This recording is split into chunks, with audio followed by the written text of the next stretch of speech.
Let's welcome Dr. Catherine Liu to introduce our keynote speaker tonight. Dr. Liu received her PhD from Shanghai Institute of Life Sciences, Chinese Academy of Sciences. She has conducted more than 10 years of research in the field of RNA biology. In the past several years, she has been involved in vaccine research and development. Okay, Dr. Liu, it's your time. Thank you. Good evening, everyone. I am Catherine. As one of the alumni, I'm privileged to represent Chinese Alumni Association of Greater Washington this evening to moderate the first session of today's events. As everyone knows, we have experienced an unprecedented year with the ongoing COVID-19 pandemic. Many people have lost their loved ones. Recently, mRNA vaccines developed by Moderna and Pfizer have been granted emergency use authorization by FDA. While the mRNA vaccines lit up the hope to combat the pandemic, many people still hold doubts in the quality and safety of mRNA vaccines. After noticing that, CAAGW has invited Dr. Kizzmekia Corbett. Today, we are greatly honored to have Dr. Corbett here. Dr. Corbett received her bachelor degree in 2008 from the University of Maryland, Baltimore County. She received her PhD in microbiology and immunology from the University of North Carolina at Chapel Hill in 2014. Following her PhD study, she was appointed to the Vaccine Research Center, VRC, at NIAID, NIH. She's currently the scientific lead of the VRC's coronavirus team. She has also led the COVID-19 vaccine development in collaboration with Moderna. She was one of the members that met former President Donald Trump during his visit to VRC early 2020. Dr. Corbett is also the drive to include Black and African American people in the phase 3 clinical trial of COVID-19 vaccine by Moderna. Dr. Corbett has also devoted quite some time in community service in raising the awareness of COVID vaccination. Now, please join me to welcome Dr. Corbett for her talk, Rapid SARS-CoV-2 Vaccine Development.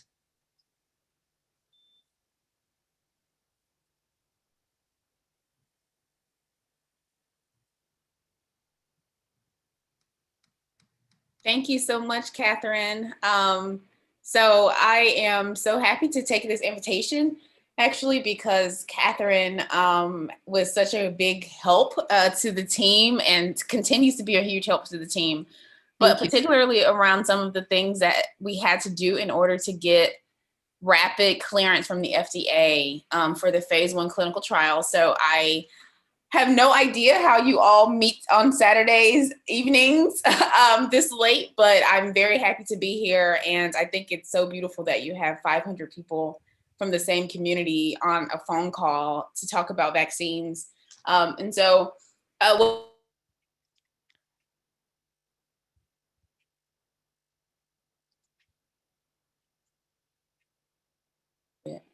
Sorry, there we go. So what I wanted to talk about today is to walk you guys through the vaccine development process and to help to kind of everyone to understand why it was so fast and to lay out some of the steps that we took to get here. And as I was saying while I was muted is that Catherine actually was a huge help in one of those steps. She helped to develop the one of the assays that was used for analysis of the responses from people in the phase 1 clinical trial. And so without further ado. So coronaviruses are a large family of viruses that have pandemic potential.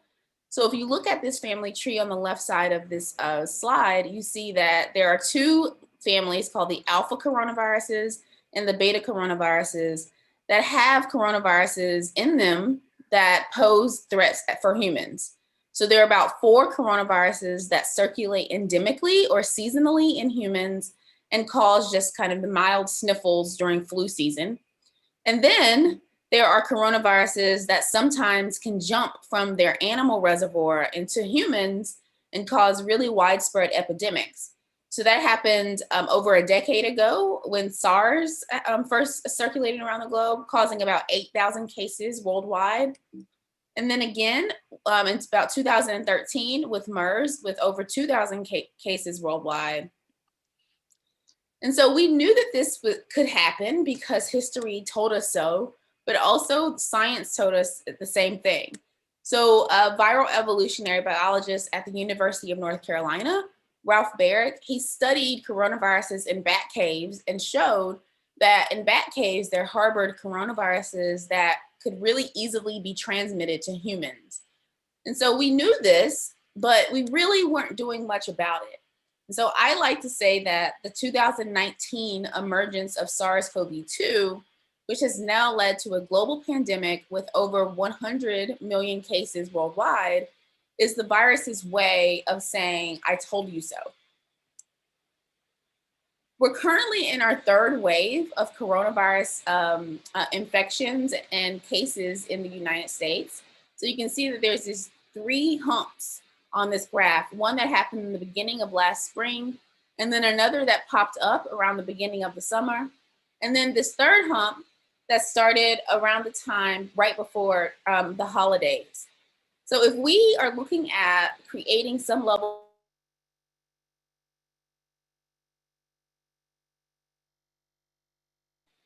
I keep getting muted by the host. Is everything okay? We're okay. Yes, sorry, that's a glitch. Okay. So are you gonna, so do I have to pay attention to that or should I? No. I think I fixed it. Okay, cool.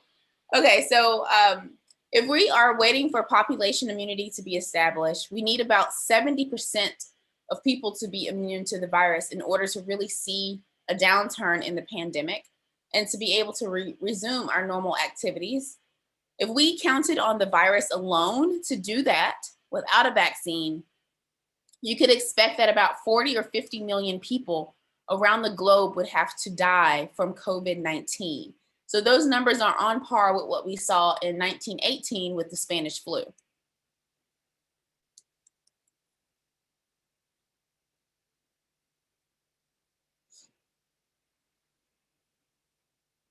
So a vaccine is needed to prevent the dynamics of the pandemic.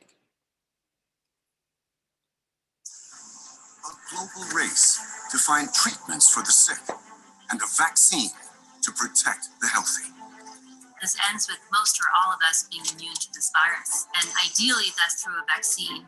Can solutions that usually take years we are trying to move as fast as we possibly can be found in a matter of months? It is an extremely revolutionary approach to get into a phase 1 clinical trial 66 days after the sequence of a virus is released is a world record. And so what exactly would a COVID-19 vaccine do?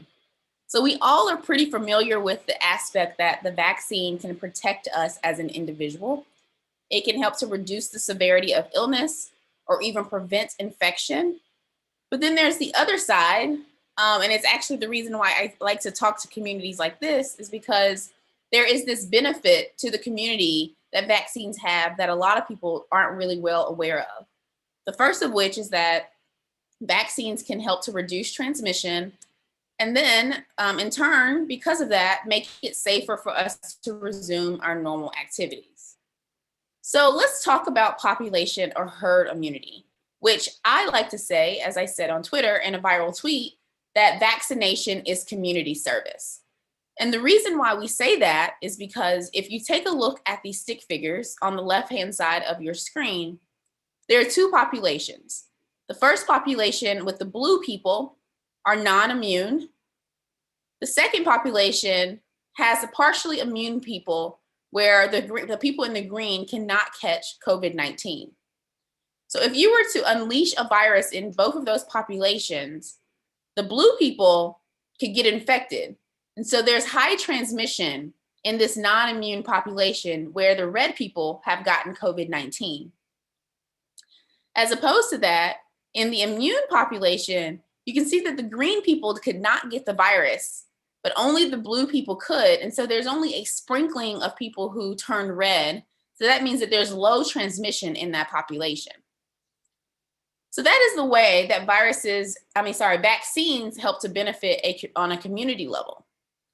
So this so-called world record that we broke of vaccine development wasn't something that we just woke up when the sequences of the viruses came out and decided to develop a vaccine. We understood a large amount about vaccine development for coronaviruses based on what we call a prototype pathogen. So that is a pathogen that's in the same family that you understand in so much detail that you can apply that knowledge across to the other viruses within that family. And we did that at the Vaccine Research Center with a prototype pathogen virus, MERS. So we had enough knowledge around MERS, and we were able to really kind of, how I call it, plug and play that knowledge into the vaccine development for SARS-CoV-2. We knew all along that vaccine preparedness for the pandemic threat of coronaviruses needed to be three things. The first thing is that it needed to be fast. So the vaccine technology must be able to be produced in vast quantities very quickly. The third thing is that it needed to be reliable. The vaccine technology must be tested and uphold a reliable manufacturability standard. And then the last thing is universal. So the vaccine technology must be preemptive and provide protection against future outbreaks. So I have that in italicized letters because it's important to note that while coronavirus vaccine development hasn't necessarily got to the point of universal yet, what it does do is at least it was preemptive enough that we were able to move really quickly. And so this is the timeline for the rapid SARS-CoV-2 mRNA vaccine development. Starting at the latter part of 2019, there was a first report of a respiratory virus outbreak in China. The sequences for that virus, which was then called 2019 N or novel coronavirus, were published on January 10th. And then 66 days later, on March 16th, a phase 1 clinical trial began. How do we do that? One of the things that is lost to many people is that there was so much extensive scientific work on MERS coronavirus and other coronaviruses between the years of 2013 and 2019, which I want to talk a little bit just briefly with you about today. So this on the left-hand side is a coronavirus, and you can see on the surface of that virus is a spike protein. So it's a mushroom-shaped protein, and its entire purpose is to grab onto a human cell receptor so that it allows the virus to get inside of the cell and replicate and cause an infection. And so if you want to make a really good vaccine, you want to target this protein in so many ways so that you can block the viral infection. And so we needed to study this protein in very high definition in every atomic level detail to really understand how to make a really good vaccine to it. So when I came to the lab in 2014, we didn't know what those spike proteins look like in very high definition. And then we co-published a paper where we understood what the spike protein of the human coronavirus HKU1 or Hong Kong University 1 coronavirus. We published that paper. And then at the same time, another laboratory published how the spike protein for an MHV coronavirus looked. And then there was a real kind of onslaught of literature where many labs around the globe were understanding these spike proteins in very microscopic detail. And then at the same time as us, George Gao's group at the Chinese CDC published the structure of the spike proteins from the MERS coronavirus and the SARS-1 coronavirus.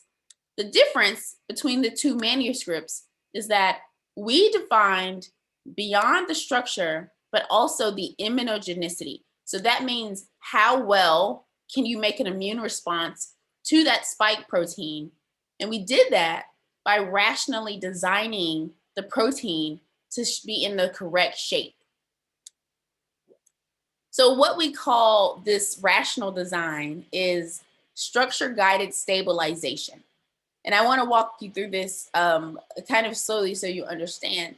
In that one of the tools or one of the things that these proteins do when they attach to the cell is that they cause fusion. So they cause the virus fuse with the host cell.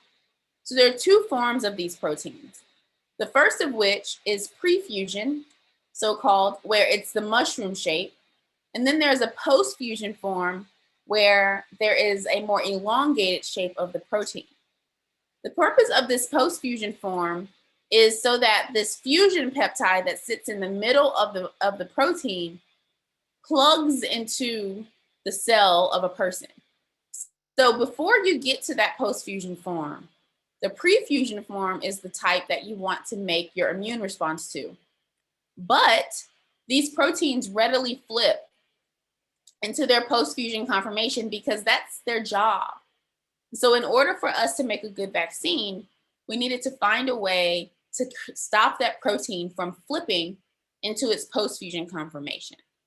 And so we scanned the protein in this area around that fusion peptide, FP, here in the light blue. And we added two mutations called the proline mutations, or 2P mutations, which were added in collaboration with Jason McClellan, particularly Ni-Chuang Wang in his lab. When we express that protein in the lab, there's a lot more protein that pumps out of cells, so to speak. So it's much more better expressed in its 2 proline version as opposed to its wild type version. And you can see by under the microscope that the 2 proline version of that protein looks really beautiful. It's homogeneous, it's mushroom shaped, it's exactly what you want. It wasn't just for MERS coronavirus that you were able to stabilize those spike proteins, but also for HKU1 and also for SARS-1. We also did it across a multitude of other coronaviruses as well. I won't name all of them, only to point out that on the right-hand side of your screen, what we call the potentially emerging coronavirus, which Ralph Barrick's laboratory, remember I said on my second slide, said that could be the one that goes into humans next, and it was very closely related to SARS and SARS-CoV-2. So it was very promising that we were able to drop these 2 proline mutations into the backbone of multiple spike proteins. We also were able to elicit really good immune responses, but we didn't have the right type of vaccine platform at the Vaccine Research Center. So where Catherine and I work, it is a very world-renowned center. We do everything from basic science, and we also have a clinic. And in between there is a vaccine production plant. So we can actually make our own clinical grade vaccine at the Vaccine Research Center. However, our expertise really is in making protein-based vaccines and some DNA-based vaccines. So we started to collaborate with a company called Moderna. Moderna means modified RNA. And Moderna delivers therapeutics via messenger RNA by basically taking the amino acid sequence or the messenger mRNA sequence and putting it inside of a lipid nanoparticle, which is essentially just a ball of fat. That messenger RNA inside of the lipid nanoparticle is then injected inside of the muscle. The muscle cells read the message. In the case here, it's the spike protein, the message for the coronavirus spike protein. The cells make the spike protein, and the body picks up on that danger signal and starts to make an immune response that is very specifically targeted to that spike protein. So you can imagine that when you get come in contact with a coronavirus later, that the body sees the spike proteins on the virus from a mile away and is very rapid in making an immune response, and that's how you get protected against the virus. The really good thing about this platform is that it fits into those 3 buckets of fast, reliable, and universal that we needed in order to make a vaccine for a pandemic. And so for the last several years, we've been working with Moderna on this concept, and we've been using MERS as a proof of that concept by basically delivering our MERS spike with the 2 prolines, or S2P, via their messenger RNA. And we did this in collaboration also with Ralph Barrick's laboratory, where they have animal models or mouse models that they've made that die when they get infected with MERS. So you can see that animals that get saline pass away at about 8 days following MERS infection, but all of the animals that got any dose of the MERS S2P mRNA survived, even at the very, very low 0.01 microgram. They survived as well. It wasn't just for their weight loss that we saw that, but also that there was very little lung disease in these animals, particularly at the 1 and 0.1 microgram of the vaccine. And so MERS S2P mRNA gave us a dose-dependent protection against the lethal MERS virus in these mice. So that was a very good sign, and it allowed us to say, we can certainly deliver these types of proteins via mRNA, and not just that, but elicit a very protective immune response against them. And so because we had that previous knowledge, on January 10th, when the sequences of the virus were, the sequences of the virus were published online, it took us 3 days to decide on the sequence of what is the brand name mRNA 1273, in collaboration with Moderna. And then only 37 days later, did we start to make some really cool scientific advancements. The first of which was, again, we looked at the spike protein via a high definition microscopy, and we published that in collaboration with Jason McClellan's laboratory. And I want to step back from the vaccine story just a little bit to tell you a little bit more about high quality protein and how it's so good at being the beginning for everything. So it's not just that this protein was used in the delivery as the thing that's delivered in the Moderna vaccine, and that's the story that I'm telling today, but also that the protein was used to isolate some antibodies that are currently being used in the clinic as well as a therapy under the FDA emergency use authorization. So we were able to isolate the first in human monoclonal antibody therapy. If you were on the call before we started, I was talking to Catherine about that, those types of therapies and why they're different with their dosing as opposed to vaccines. And then some of the tools that we use to diagnose serology is with the CDC, actually in part because Catherine helped develop this assay. That protein is used in that assay as well. And then the protein is also being delivered by Pfizer, Novavax, Johnson & Johnson, Sanofi and GSK, and a ton of other companies around the globe. So 3 days to make the sequence, and then again, 37 days in order to confirm that we were eliciting immune responses in mice. I won't talk about the mouse data now because now everyone knows all about what happens in humans. And so it's really mundane to discuss what happens in the small animal models. But I did want to just give you a peek at the data that we got from non-human primates, where we immunized primates, rhesus macaque monkeys, at week 0 and week 4. So this is the same vaccine schedule that a human gets, 2 doses, 4 weeks apart. We gave them what we call the clinically relevant dose. So that is the 100 micrograms of mRNA 1273, 10-fold less with 10 micrograms, and then mock immunization with the PBS. We challenge those animals in the nose and in the trachea with 1 × 10⁶ PFU. So tons of virus into their lung and into their nose. And then we asked questions about how well they were protected against that challenge. First, looking at immune responses or antibody responses in these primates. I want to lay out these graphs for you because they're the same across the slide. one thing you'll notice, and I've added another color. So these purple dots on the graph are the antibody responses in people who have recovered from COVID-19 disease. So these are called convalescent people. And then there are the red dots and the blue dots that are the 110 microgram doses of the vaccine in the non-human primate. So the first thing that you notice is that the antibody responses, particularly in the clinically relevant dose, are in the upper quartile of what you see after natural infection. So these responses are just asking the question, how well does a person's antibodies bind to a spike protein in a dish? Then we got to ask some other cool things, like how well does a person's antibody after they get vaccinated kill a virus in a dish? So we did that by testing for neutralization antibodies. So you can see in the neutralizing antibodies that the 100 microgram dose in the monkeys beats any of the convalescent sera. And that was cool to see across 3 different types of neutralization assays.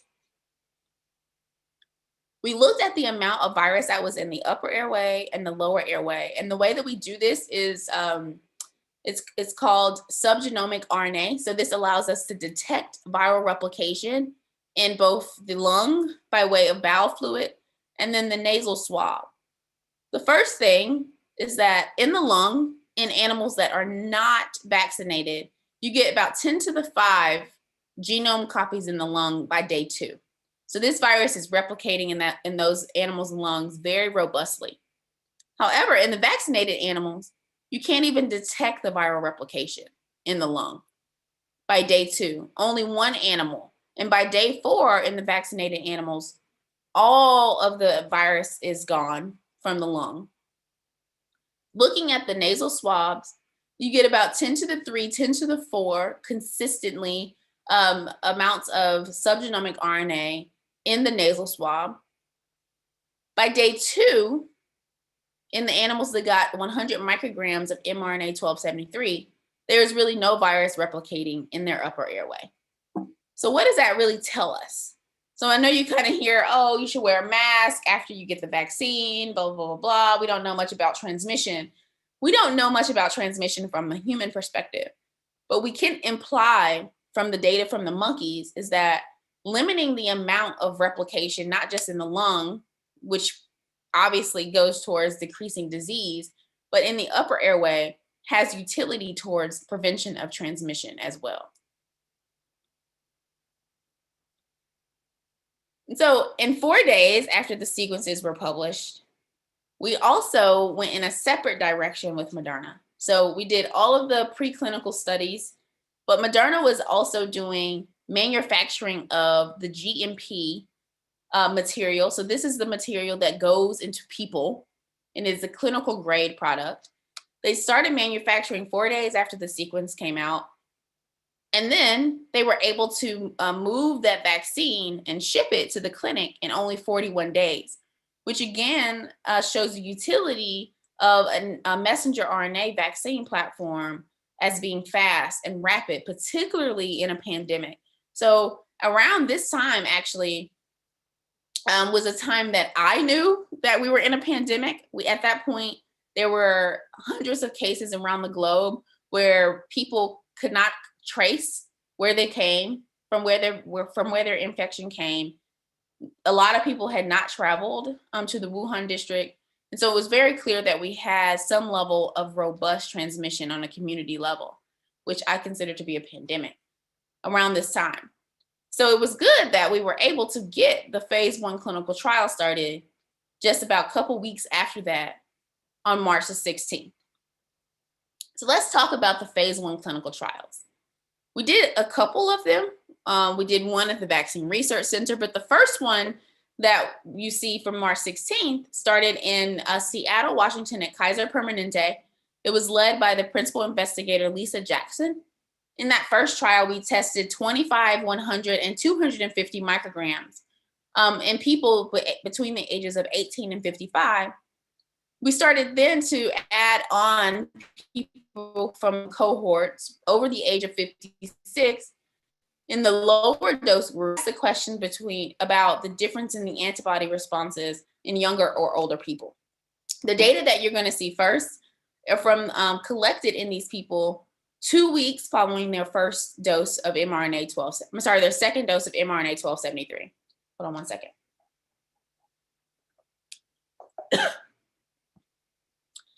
And so on this graph in the green, on the right-hand bar, are the people who between the ages of 18 to 55 who got 100 microgram dose of mRNA 1273 twice.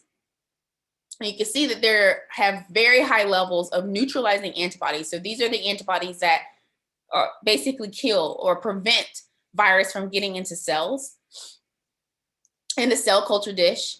And then on the left-hand side of this graph are the older adults. You show the 3 different time points: pre-vaccination, after the first vaccination, and then secondly, after the second vaccination, where their immune responses are on par with what we saw in the younger adults, which is something that is actually not so easy to achieve. If you think about, for example, influenza vaccines, where older people have less or weakened immune responses. Sorry. Excuse me. And then we have tested so far. So the phase 1 clinical trial started, the first one started in March 16th. And we've so far published data out all the way out to day 119, where we show that after this initial boost from the second vaccine, maybe there's a dip in antibody responses, but you still remain steady in this 10 to the 3 neutralizing antibody titer, which is amazing for 3 months post boost. So we're following those people continuously up to a year. And now we've announced that they will be used to boost again because we want to just test boosting with the South African variant of the vaccine. So in conclusion for the first part, we were able to use structure-guided stabilization to stabilize coronavirus spikes in their prefusion conformation.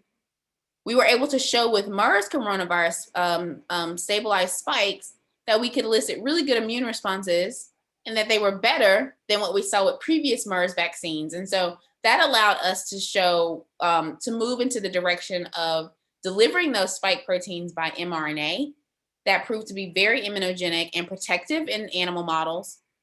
And this all led to the unprecedented speed of mRNA 1273 development. So mRNA 1273 is currently in phase 3 efficacy trial. It's obviously completely enrolled. And at this point, the vaccine has received emergency use authorization under the FDA. So these phase 3 trials are randomized placebo-controlled trials. You can see here that there are 2 groups of people, 15,000 people in each group that got vaccine or placebo. After getting their shots, they go off and into their normal everyday lives. They don't know whether they got the placebo or the vaccine or not. But if they get any symptoms that might be related to COVID, and this can be anything from a chill or body ache, sneeze, cough, headache, etc., they go back to their physicians and they get tested for COVID, and that's how they get diagnosed as a case. So as the cases accrue over time, you start to see the vaccine efficacy, which is essentially just the number of placebo cases over total cases. So that tells you the percentage of which a vaccine can reduce your chances of getting the COVID-19 disease. In the case of, here on this particular example, you see there's 18 people in the placebo group that got infected, as opposed to just 2 people in the vaccine group. And so that's a 90% efficacy rate in this particular example. I also, when I talk to communities, I like to talk to people about the volunteer demographic. particularly, you know, I'm from a minority community and you are all an Asian American community. So it's important that we understand the vaccine for everyone, but particularly dissect out the safety and efficacy in individual subgroups. And so here on the left-hand side is a pie chart that shows the volunteer demographics, where 20% of people claimed to be Hispanic in the clinical trial, 10% were Black and African American, and then there's a 4% Asian population in the phase 3 clinical trial. And with comorbidities, we also tested the vaccine in people that have well-controlled diabetes, severe obesity, cardiac disease, lung disease, etc. And all in all, when you took the data from the phase 3 clinical trial, what we showed is that people that were identified from diverse communities, whether it be Asian Americans or African Americans, had the same level of safety and efficacy as compared to white people, so to speak, as well as people who had any of the comorbidities. So the safety and efficacy of mRNA 1273 really only takes one graph to show. It's probably one of the more beautiful graphs I've ever seen from an efficacy standpoint. In that the placebo group, that is purple, you can see that the cases of COVID-19 accumulate over time as the phase 3 was going on. People got one dose, and then they got a second dose, and the cases started to just continue to accumulate in the placebo group. Whereas for mRNA 1273 in the orange, there was really just little to no accumulation of cases over time in the phase 3 clinical trial. And so what did that say? When there were 185 symptomatic COVID-19 cases, an additional 30 of those were severe. So that means those people got hospitalized. And in the mRNA 1273 vaccinated group, there were 0 severe cases and only 11 cases out of 15,000 people got COVID-19 when they were vaccinated. So that's how you get your 94.1 efficacy rate.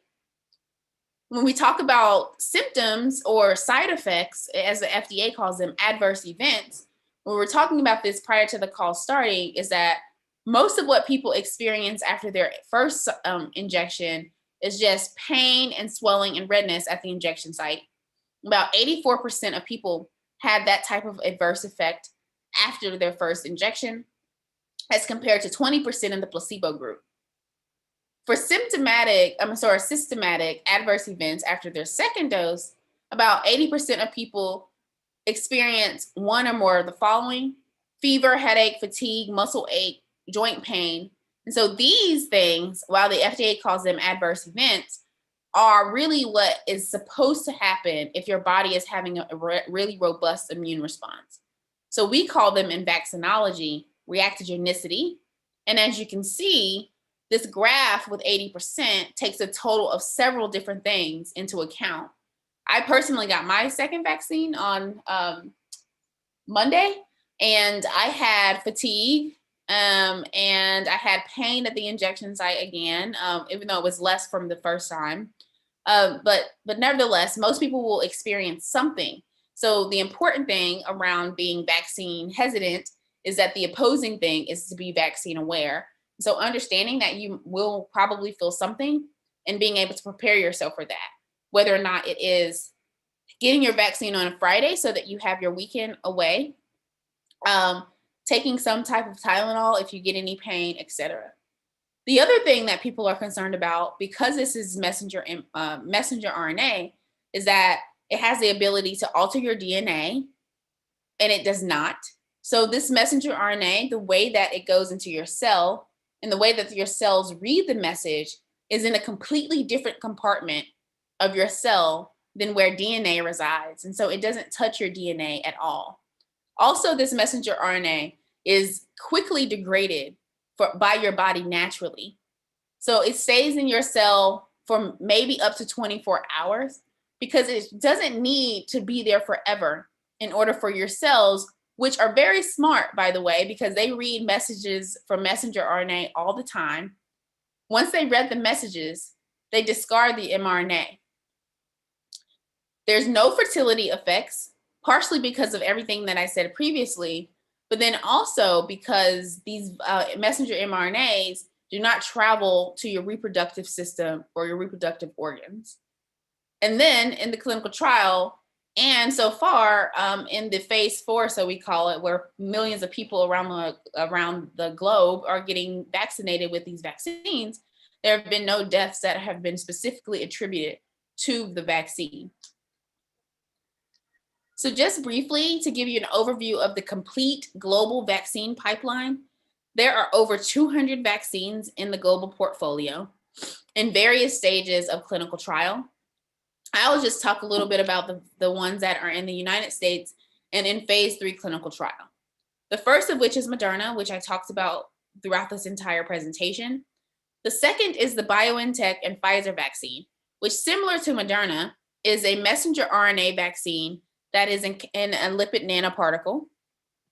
Then there's Johnson & Johnson's vaccine, where they use adenovirus vector. So they scoop out everything in the adenovirus, which is a virus that causes a common cold.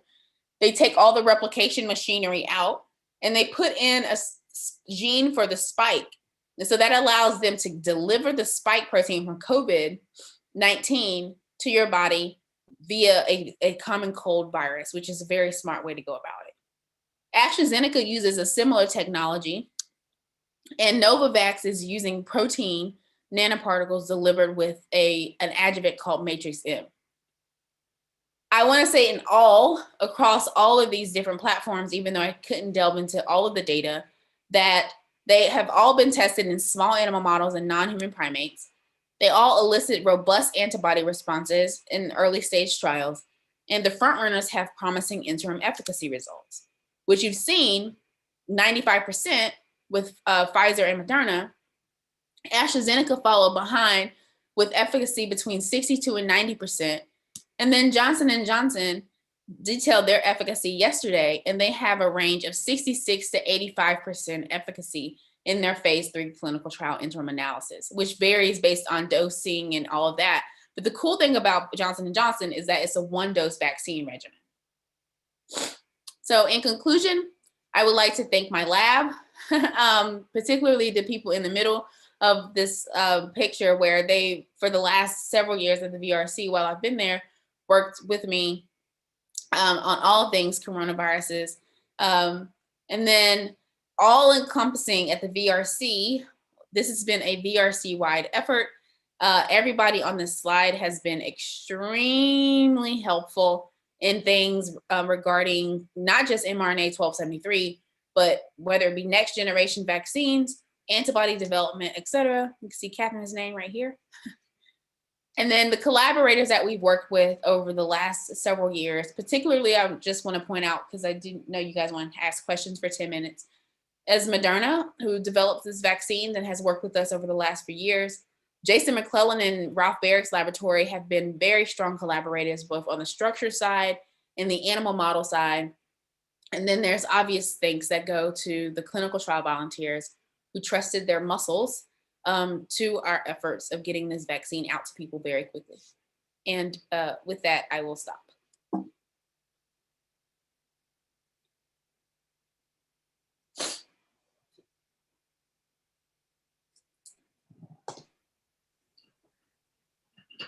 Great talk, KJ. Thank you so much. So now let's move to Q&A session. People in the audience, please submit your questions through the chat. So now while we are waiting for the questions from the audience, I will ask a question first. Now we know that mRNA platform apparently won in the COVID-19 vaccine race. However, in the beginning of the vaccine development, mRNA platform has never been used in humans in such a large scale, even though the past other coronavirus work showed some efficacy. So, has like Dr. Bonnie Graham and your team ever thought about it could be risky And then why did he choose it in the beginning, and any other backup plans? Right. So messenger RNA has, right, as Catherine said, has not been used in large scale in humans, but it has been in thousands of people by way of clinical trial, not just from vaccines, because there's an mRNA vaccine for Zika that is in clinical trial actually right now in Brazil. There are CMV mRNA vaccines, but Moderna is actually started as a cancer therapeutic company. So you can imagine that they can deliver very targeted cancer therapies to tumors with these messenger mRNA. So that's how they started. And those things have been promising also and in clinical trial. And so we knew that the platform was safe because people have been followed for several years with this platform. And so we also knew that they had the capability of manufacturing clinical grade safe material very quickly, because that's their claim to fame. That's how they got all their money when they were in a startup company in Silicon Valley, is that they demonstrated that they were able to go from A to Z very quickly. So the choice was very obvious, especially given the data that we've seen. So Catherine, I don't know, remember if you remember when the VRC was developing the Zika vaccine, back in the Zika days. So the VRC had our platform, which was like a DNA platform. And then they put the same antigen or the same protein into the Moderna's messenger RNA. And Moderna's messenger RNA gave 10 times more immune responses than our platform.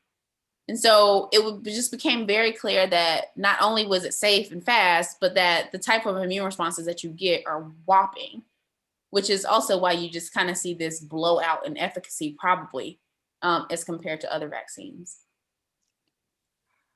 So I understand that there is the concern of long-term effects, but one of the other things that vaccinology's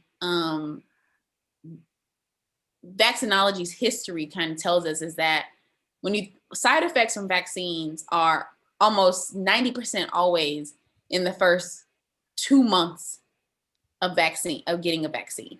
If something's going to happen to you, it generally happens in the first 2 months. And that's actually why the FDA said that they would not grant emergency use authorization until half the people in the trial had gotten past their 2-month mark of having the vaccine, the second dose of the vaccine. And we also, for the people that came into the trial back in March, we followed their safety for every single month. So, and they have a safety diary, they stay in contact with the clinical trial physicians, and there's no safety issues and at all. Any of the things that people might be worried about for long-term effects like fertility and blah, blah, blah, there are women who've been in the trials that have gotten pregnant and given birth, actually. And so we are very confident in the safety of these vaccines, both short-term and long-term. Thank you. So actually now we know that both mRNA platform and also the stabilized SARS-CoV-2 spike definitely contributed to the success of the mRNA vaccine, right? So how come all the companies started to use S2P? So basically, who is the source for the information sharing? That's another question. So I guess,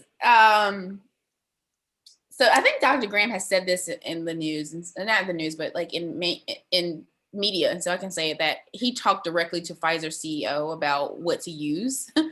So that's how Pfizer got their information. And many of the other companies tried everything, right? So Johnson & Johnson published multiple different candidates where they they tried not using the S2P. They tried using wild type.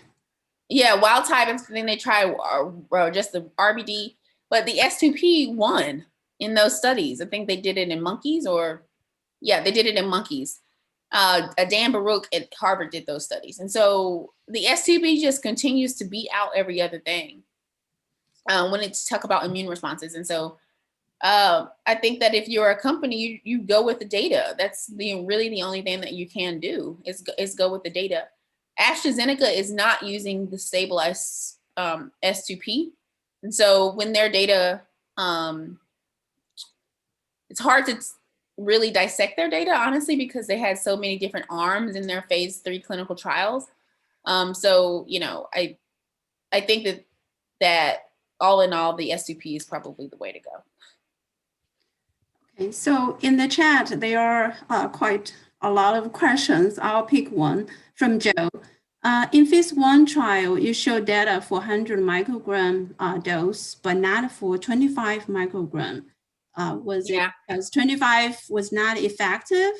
No, it was not effective. Actually, 25 was lesser effective, but it was not effective. So we saw 10 to the 3 consistently with 100 micrograms. You could reach 10 to the 3 with 25 micrograms, but there was more variability on a person-to-person level. So we wanted consistency. And that's where that came from. I'm sorry. That data is in one of the earlier papers, and I skip over it, and I'm sorry, but yeah.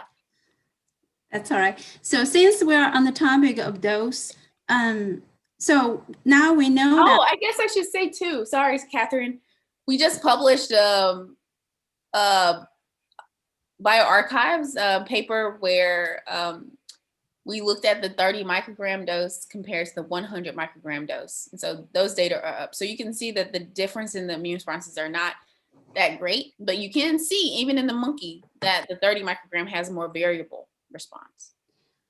Right. So since we're on this topic, we know that Pfizer vaccine uses 30 microgram of mRNA. Moderna uses 100 microgram. So what is the range that we can just reach the plateau level while triggers less side effects? I guess, I mean, so Pfizer's vaccine doesn't have any less side effects than Moderna.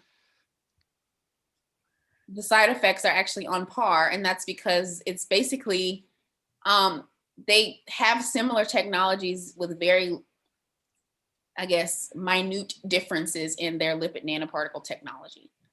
But the vaccines have the same side effects regardless of the dose, 30 or 100 micrograms, Pfizer or Moderna. How I can answer the plateau question. So Moderna did, in the phase 1 clinical trial, they did 25, 100, 250, right? They chose 100 as a clinically representative dose. In the phase 2 clinical trial, they actually did test the 50 microgram dose. And you've heard from their CEO that the 50 microgram dose looks great.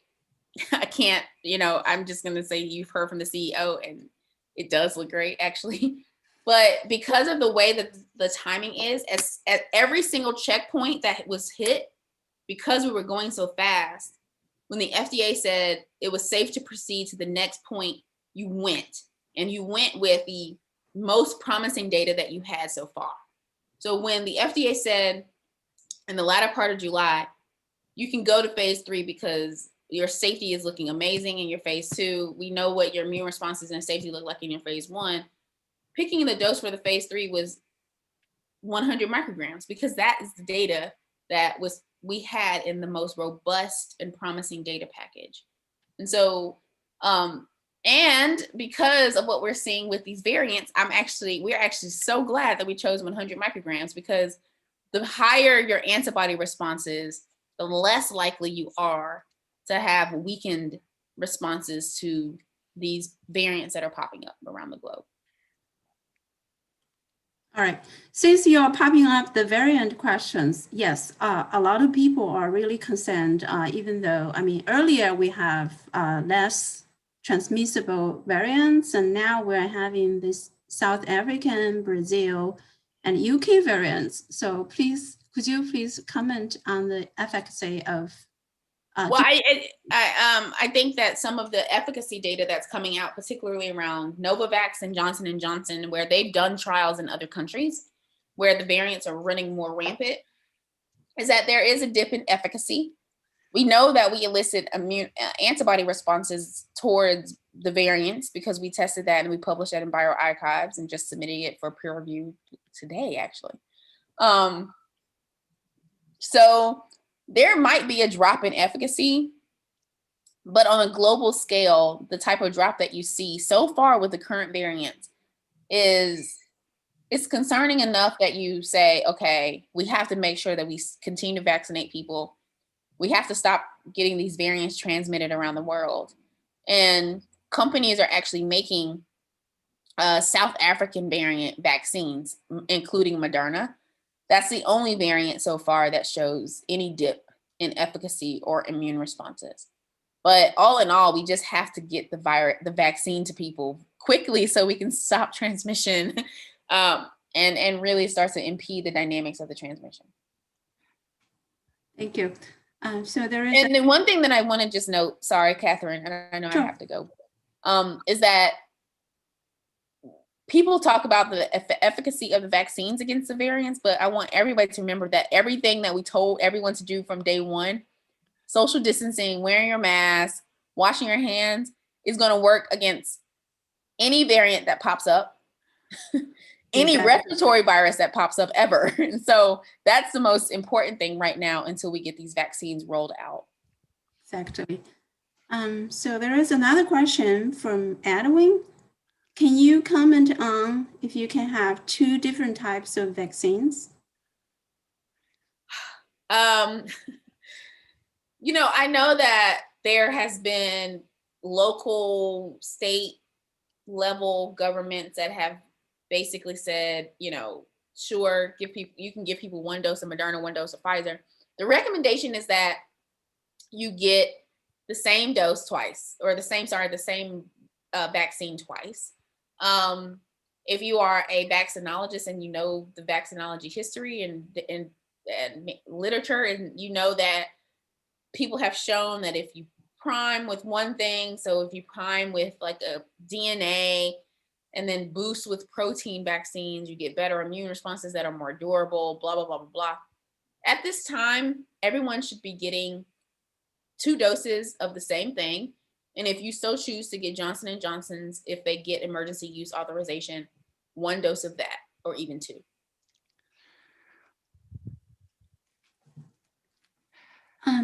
So Catherine, maybe just one more? Yes, okay, yeah, one more. Do you expect that in the future we will get the COVID vaccine every year?